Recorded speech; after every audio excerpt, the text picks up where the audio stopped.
नमस्कार। सप्त प्रणव प्राणलीला उपासना का हमारा जो पद्धति है, जो साधना पद्धति है, आपको पता है कर्मयोग फॉर 21st सेंचुरी का ये जो फिट फॉर लाइफ प्रोग्राम है, इसके 6 प्रधान साधना की पद्धतियां हैं। ये 6 पद्धतियां को लेकर मिलाकर हमारा पूरा समग्र पद्धति बनता है।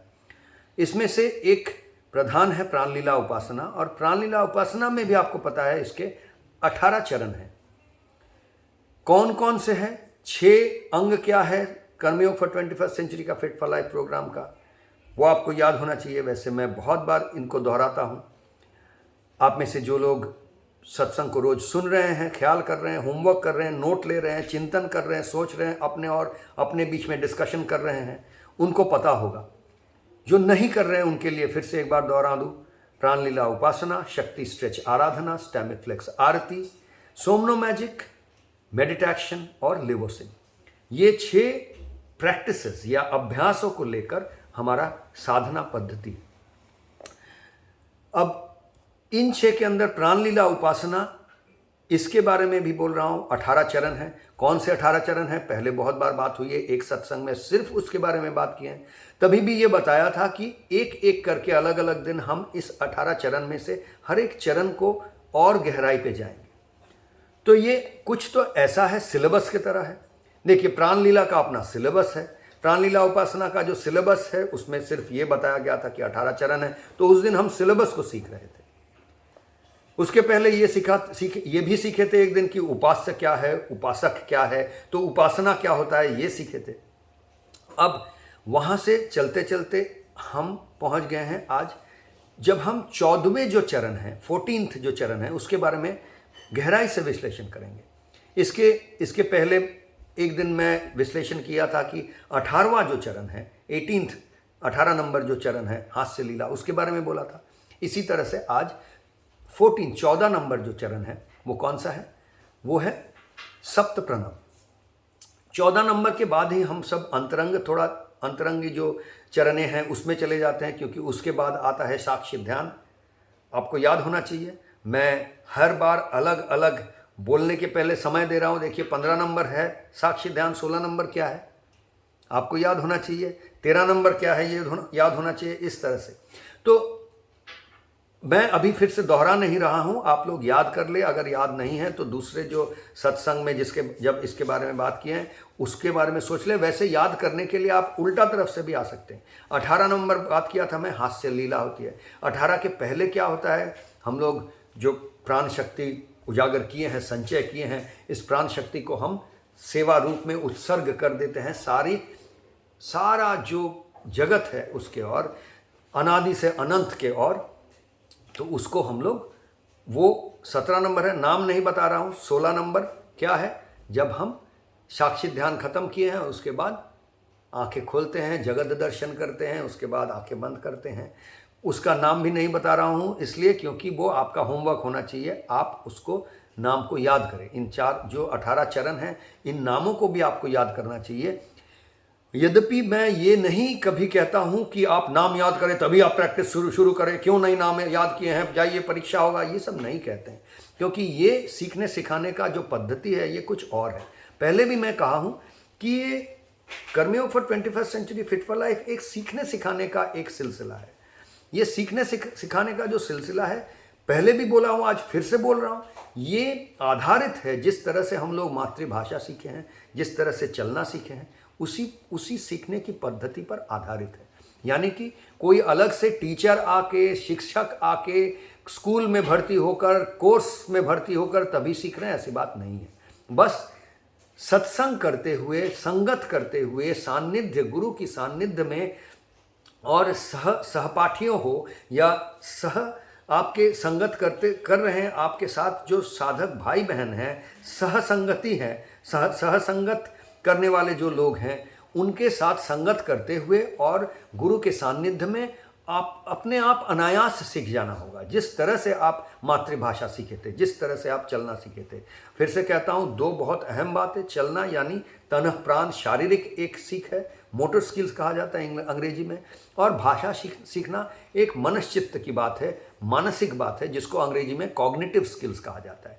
दो बहुत ही गहरी स्किल्स, कॉग्निटिव स्किल्स और मोटर स्किल, चलना और दो पैरों के बैलेंस होके चलना और भाषा बोलना, दोनों ये दो चीज़ जो हमें मनुष्य बनाता है। किसी भी और प्राणी जानवर से देखिए, ये दो चीज़ें जो हमें अलग कर देता है, दो पैरों पे चलना और भाषा से एक दूसरे के साथ बोलना। तो इनको कैसे सीखे थे? करते हुए सीखे थे। करते भी थे और सीखते भी थे, और सीखते भी थे और करते भी थे। ऐसा नहीं कि पहले सीखे, क्वालिफिकेशन मिला, सर्टिफिकेट मिला, स्टैम्प मिला, तभी हम करने को गए।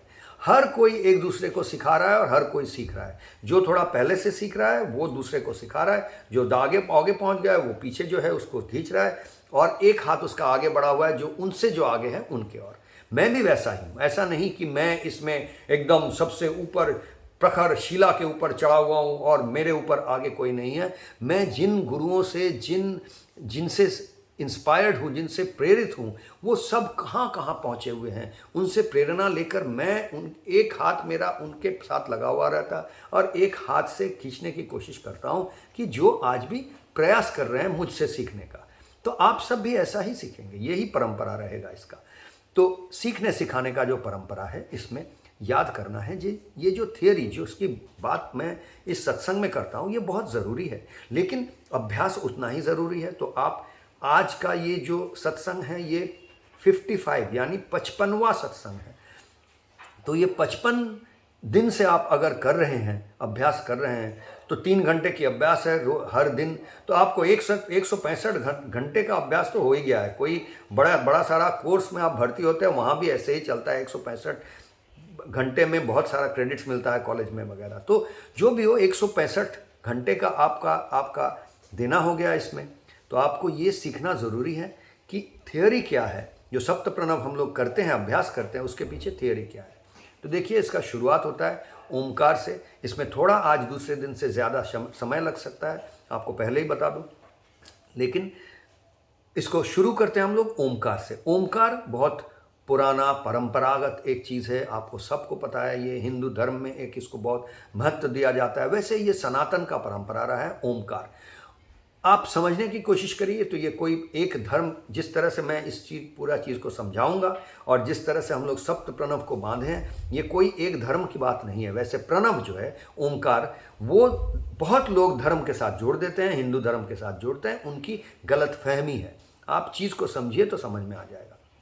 वैसे ओमकार का ओम, ओम, ये 3 चरण है ओमकार के अंदर। आ, ओम, आ में देखिए होंठ ऐसे खुला होता है, आ, ओ करते हैं तो ठोंठ गोल हो गया है, और कर रहे हैं तो होंठ हमारा बंद हो गया है।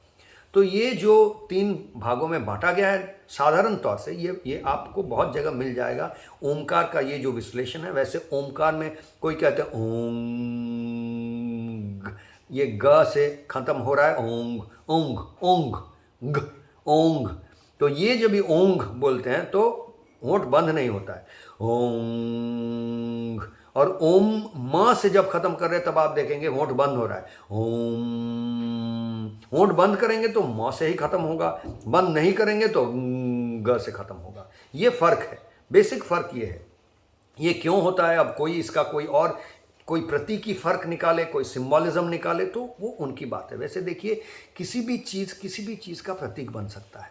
जैसे मैं कह सकता हूँ ये हरा रंग जो है, ये जेलसी का, ईर्ष्या का प्रतीक है, ऐसा माना जाता है। ईर्ष्या को जब रंग का प्रतीक रूप दिया जाता है तो बोलते हैं हरा है ईर्ष्या का प्रतीक। वैसे आप ईर्ष्या को, ये हरा को समृद्धि का प्रतीक माना गया है। सस्य श्यामलांग कहते हैं, श्यामल सस्य, ये हमारा राष्ट्र संगीत में भी व्यवहार होता है। तो वंदे मातरम जो गीत है उसमें सस्य श्यामलांग, श्यामलांग, ये सस्य हरा रंग, इसको समृद्धि का प्रतीक माना जा रहा है। तो प्रतीक ऐसा चीज़ है जो हम हमारे ऊपर निर्भर करता है कौन किसको किस चीज़ का प्रतीक माने। तो ये ओमकार को कौन किस चीज़ का प्रतीक माने, ये हर किसी के ऊपर है। इसमें कोई सही गलत नहीं हो सकता है। किस चीज़ को किस चीज़ का प्रतीक मान रहा हूँ, ये हर किसी के अपने अपने ऊपर है, या किसी कौम का, किसी कल्चर का, किसी संस्कृति का, किसी देश का, किसी भाषा का अपने ऊपर हो सकता है। इसमें सही गलत की कोई बात ही नहीं आ सकती है, क्योंकि प्रतीक है। तो जैसे कोई मान रहे, कोई मूर्ति को कोई ईश्वर का प्रतीक मान रहा है, तो ये मान सकते हैं, उनके ऊपर है, वो प्रतीक मानते हैं। कोई और किसी और चीज़ को प्रतीक मानते हैं, प्रतीक पे विश्वास ही नहीं करते हैं, ऐसा नहीं होगा। क्योंकि आप वचन में डालेंगे तो जैसे कोई भी, अब हम अल्लाह बोल रहे हैं तो ये शब्द जो है, ये शब्द प्रतीक हो गया। ये शब्द के ज़रिए हम समझाने की कोशिश कर रहे हैं, तो ये शब्द, ये आवाज़ जो है, ये आवाज़ तो प्रतीक का रूप हो गया। तो हो सकता है आप मूर्त रूप में नहीं विश्वास कर रहे हैं, लेकिन आवाज़, ध्वनि जो है, इस ध्वनि में तो विश्वास कर रहे हैं। ध्वनि भी तो प्रतीक ही है। ध्वनि तो ईश्वर नहीं है। जिसकी बात कर रहे हैं वो तो अनिर्वचनीय है, उनको आप ध्वनि में डाल रहे हैं, तो वो प्रतीक हो गया। इसलिए प्रतीक आप किसी भी चीज़ को मान सकते हैं, जो कौन किसको मान रहा है, इसमें हम सही गलत में नहीं जाते हैं। तो ओमकार जो है, ओम, इसका हमारे लिए कर्म योग फॉर 21st सेंचुरी का जो फिट फॉर लाइफ प्रोग्राम है, इसमें हम लोग इसी तरह से इसको समझते हैं कि ये होठों को बंद करके आप एक ही शब्द निकाल सकते हैं, वो है माँ जो शब्द है, वो के बाद आप आ ओ ई ऊ जोड़ेंगे तो मा, मी, मो, मू, ये सब शब्द निकले, ये ऐसा आवाज निकलेगा। तो आप ओ आ ई ऊ ए ये सब ना जोड़े तो सिर्फ यानी होठ बंद है तो एक ही शब्द निकलता है, एक ही आवाज निकलता है, वो है वो ही है हमारा प्रणव।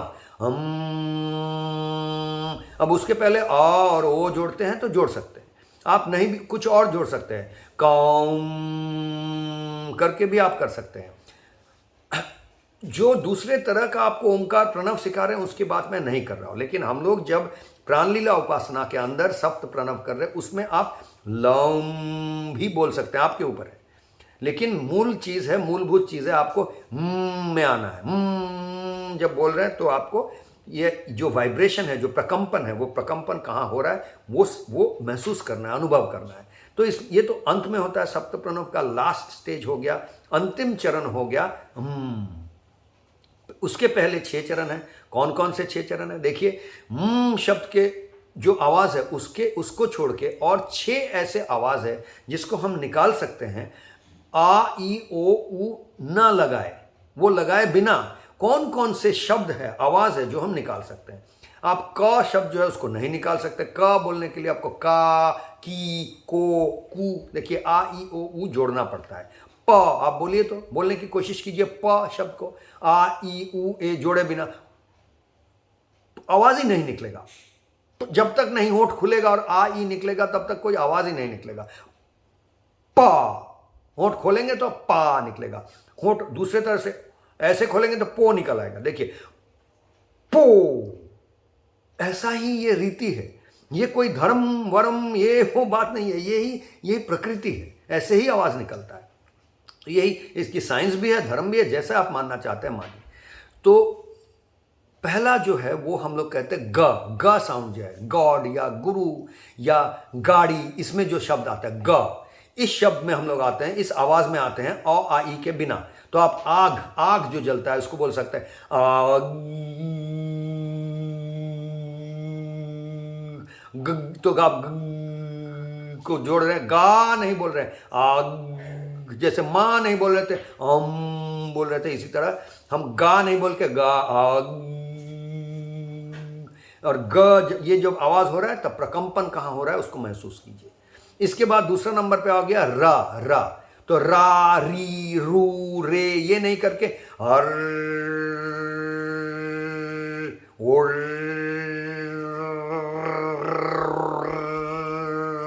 तो र शब्द को हम लंबा कर रहे हैं, आ उ ए ई के बिना वगैरह।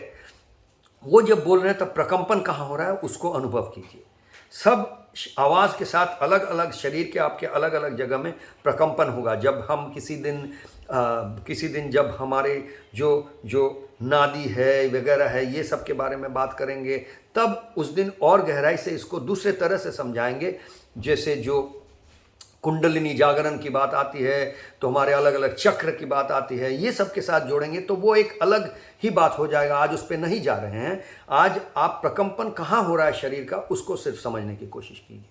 इसके बाद ग र हो गया, अब आता है व, विदेश, विनय, विनम्र, व। ये जो व शब्द है, ये व को देखिए आप, आवाज में जो व है इस पे व पे रुक जाइए।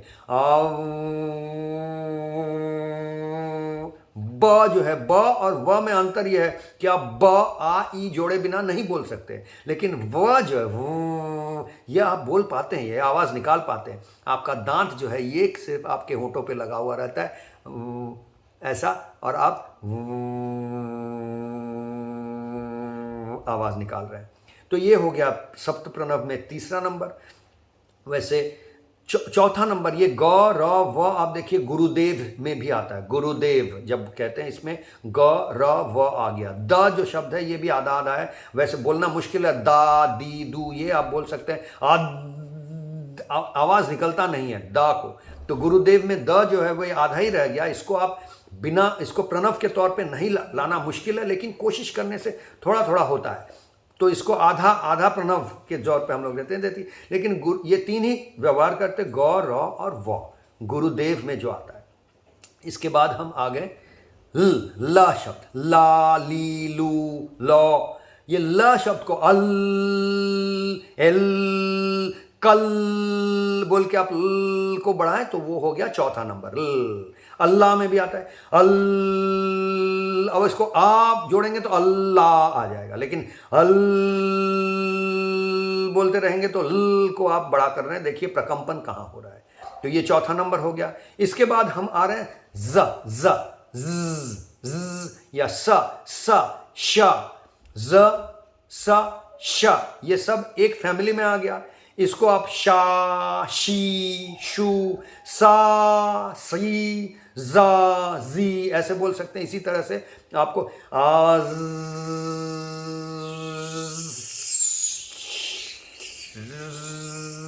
तो ये ज स श को हम जब लंबा कर रहे हैं आ ई के बिना, आ ई को पहले जोड़ते हैं उसके बाद अंत करते हैं ज से और उसको लंबा कर रहे हैं, तो वो हो गया आपका पांचवा। छठा क्या हो गया? न। देखिए ना ना ना ना ना रे गाना भी था। इसी तरह से हम वन, जो अंग्रेजी में एक को बोलते हैं वन, तो वन बोल रहे हैं तो न शब्द आ गया। तो इसी तरह से ये 6 हो गया। तो देखिए सप्त प्रणव यानी 7 जो है, सबसे पहले ग र व ल ज और न और म, ये 7 ऐसे शब्द हैं। यही 7 शब्द है जिसको आप आ ई उ अंत में जोड़े बिना ये आवाज निकाल सकते हैं। तो यही 7 आवाज हम निकालते हैं। अब आप आ जाइए, इसको धर्म के साथ जोड़ना चाहते तो जरूर जोड़िए। हम जोड़ते हैं क्योंकि किसी भी धर्म से हमारा कोई विवाद नहीं है। हर धर्म जो है वो सत सुंदर में मंगल, सत मंगल में सुंदर, और इसी को पाने का ही जरिया है हर धर्म। तो यही हमारा मानना है। कर्म योग फॉर 21st सेंचुरी कोई एक धर्म का मोनोपोली, एकाधिपत्य नहीं है। इसमें हर धर्म का समन्वय है और हम हर धर्म को लेकर चलते हैं। हर धर्म में जो भी सतमंगल में सुंदर को प्राप्त करने का, सतमंगल में सुंदर को प्रकाश करने का जो जरिया है उसको ढूंढते हैं हम, हर धर्म में, हर विज्ञान में, हर विषय में। तो ये सिर्फ धर्म की बात नहीं है, लेकिन धर्म इसके साथ जोड़ा गया तो जोड़ लेते हैं। चलिए गुरुदेव, इसलिए शुरू में जब हम ग र व का आवाज कर रहे हैं तब हम गुरुदेव की चिंतन कर रहे हैं। उसके बाद जब हम अल्लाह की आवाज निकाल रहे हैं तब हम इस्लाम धर्म में जो भी है पूरा इस्लाम धर्म को अपने अंदर समा ले रहे हैं। जब हम इसकी ये आवाज निकाल रहे हैं तो जीसस क्राइस्ट, यीशु, ये जो है ये क्रिश्चियन धर्म जो है, तो हम पूरा क्रिश्चियन धर्म को अपने अंदर समा ले रहे हैं। तो क्रिश्चियन धर्म में जो भी सतमंगल में सुंदर है, जितनी भी चीज़ें हैं वो सारा को अपने अंदर ले रहे हैं। कौन मना करता है, कौन रोक सकता है।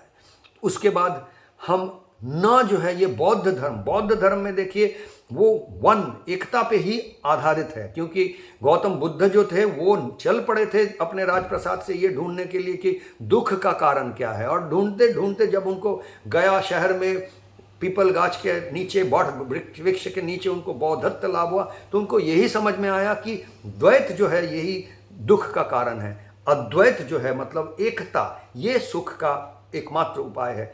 तो वो वननेस के ऊपर काम किए। तो वन जब हम कहते हैं, हम सारा बुद्ध धर्म जो है वो बुद्ध धर्म को समा लेते हैं अपने अंदर।